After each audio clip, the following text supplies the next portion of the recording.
Amigas y amigos, bienvenidos a este espacio, el segmento de la entrevista de su informativo popular. El día de hoy conversaremos con Luis Orsetti, quien es profesor de Política y Historia de la Universidad Bolivariana de Venezuela, acá en Ciudad Bolívar. Bienvenido. Muchas gracias, Aníbal, a ti y a Vive TV por la invitación.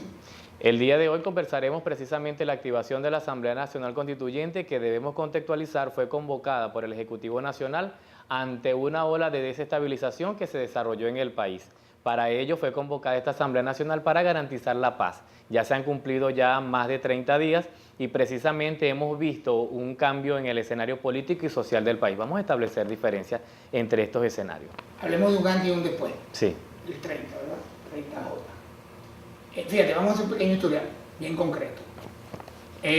A partir de la llegada a la presidencia del comandante Chávez, insurge en Venezuela y en Latinoamérica una nueva clase política. Una nueva clase política que evidentemente es el Sambo, es el hombre campechano, es Hugo Chávez, es un hombre del pueblo. Y eso tiene molesto desde ese momento a la oligarquía y a las élites dominantes, no solo de Venezuela, sino del mundo. Evidentemente, por simples razones económicas y productivas. Venezuela es uno de los países con mayor petróleo en el mundo y con grandes riquezas. Entonces, la diferencia política ha existido, se acentuó y evidentemente hemos visto los resultados de la violencia, los resultados de cómo esa violencia se ha llevado entre hermanos venezolanos a partir de esa diferencia política. Diferencia política que durante el proceso revolucionario ha existido. ¿Qué marca la Asamblea Nacional? Un límite, un hasta aquí de la violencia. Y se le pregunta al venezolano, ¿estás de acuerdo con que se acabe la violencia? Y los venezolanos salimos a decidir y a decir que sí. Allí surge entonces el proceso de la Asamblea Nacional Constituyente como una forma de, evidentemente, el primer objetivo, conseguir la paz de los venezolanos ante la diferencia política.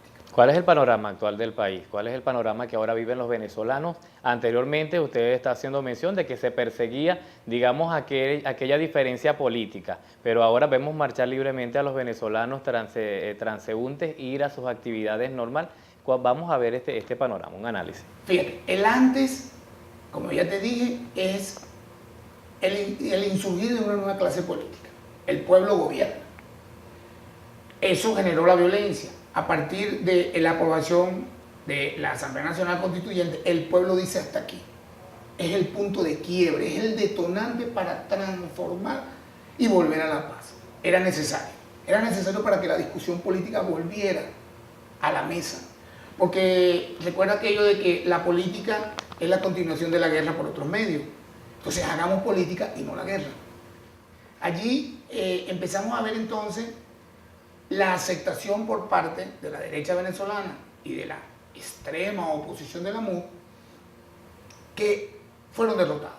O sea, hay una derrota de la derecha y hay una victoria del pueblo. Y ante una victoria, el pueblo cobra la victoria. Claro. Eso implica entonces sentarnos a la mesa. ¿Cuál ha sido el cobro de esa victoria? Sentar a la oposición en la mesa de discusión. Ya ahí está la paz. Claro, precisamente ya se ha activado la Asamblea Nacional Constituyente y avanza en la estructura organizativa y además en algunos pronuncios hemos visto ya la Comisión de la Verdad establecida y además una ley de sana convivencia. ¿Qué garantía traen estos pronuncios para el país? Dos valores, pero necesarios a la paz, Aníbal. Fíjate, que neguemos el odio como razón social y que la Asamblea Nacional Constituyente desarrolle la discusión a partir de una comisión de la verdad es avanzar hacia lo que la historia nos dice. Ejemplo, El Salvador, Nicaragua, quienes lograron en una guerra donde se mataron como hermanos los salvadoreños o los nicaragüenses, la paz, la discusión puesta sobre la mesa a partir de, digámonos la verdad. Se cometieron errores allá, se cometieron errores aquí, pero no podemos seguir en los niveles de violencia a los cuales nos estaban llevando. A nivel internacional, luego que se activa la Asamblea Nacional Constituyente, se ha venido agudizando las amenazas por países norteamericanos. Este pronuncio, ¿qué atenta? ¿Cuál es el atentado que trae este anuncio hasta la soberanía venezolana? Mira, más que atentado, yo creo que la oligarquía dominante del mundo pretenden seguir reconociendo como su patio trasero. Pretenden seguir creyendo que nuestros recursos son administrados por ellos, cosa que ha cambiado de que somos soberanos en Venezuela y en muchos países de Latinoamérica, donde los triunfos de hombres y mujeres patriotas han hecho que la soberanía de los países se imponga, que la soberanía de los pueblos se imponga en función de sus intereses. El mundo tiene intereses que evidentemente Venezuela está en el centro de ellos. Ya te dije, somos un país petrolero, gasífero, con infinidades de riqueza, agua dulce, y eso implica a las posiciones del mundo de hoy intereses que permiten, gústenos o no, el desarrollo de la vida humana. El material más valioso sobre la faz de la tierra ahorita, ¿cuál es? El petróleo, el que mueve el mundo. Entonces, el interés de los élites dominantes sobre Venezuela implica su dominación y nosotros ejercer independencia y soberanía. Ahí está la batalla. Venezuela libra nuevamente un capítulo de democracia participativa con las elecciones regionales que estaban pautadas para el mes de diciembre. La Asamblea Nacional Constituyente postula una nueva fecha y es aprobada. Su opinión al respecto. Mira, fíjate, ese es el punto concluyente a llamar a los apátridas a entrar en un proceso de discusión política verdadero. ¿Querían elecciones? En el tiempo que corresponde, bien, allí vienen las elecciones. Tanto es así que después del triunfo constituyente, su aceptación a las gobernaciones con candidatos, creo que aquí en Bolívar tienen pronto un encuentro para escoger su candidato. Bienvenida a la política como función social, la política entendida como el espacio para entendernos, y eso implica el derecho, y el Estado de Derecho y de Justicia en Venezuela debe ser desarrollado. Vengan las elecciones, pero vengan también las de presidente en el momento que corresponde, claro. No cuando niños malcriados de la oposición quieren imponerla, en el momento que corresponde y en los lazos que implica por parte de nuestra ley, la ley venezolana. Otro de los temas que también es crucial, es importante mencionarlo en esta entrevista, es, digamos, la posición que han tomado personajes de la derecha. Hemos visto estas personas que han ido a la PAN internacional a pedir intervención en el país. ¿Qué calificativo podemos darle a estas personas o qué definición atentan contra la soberanía del país?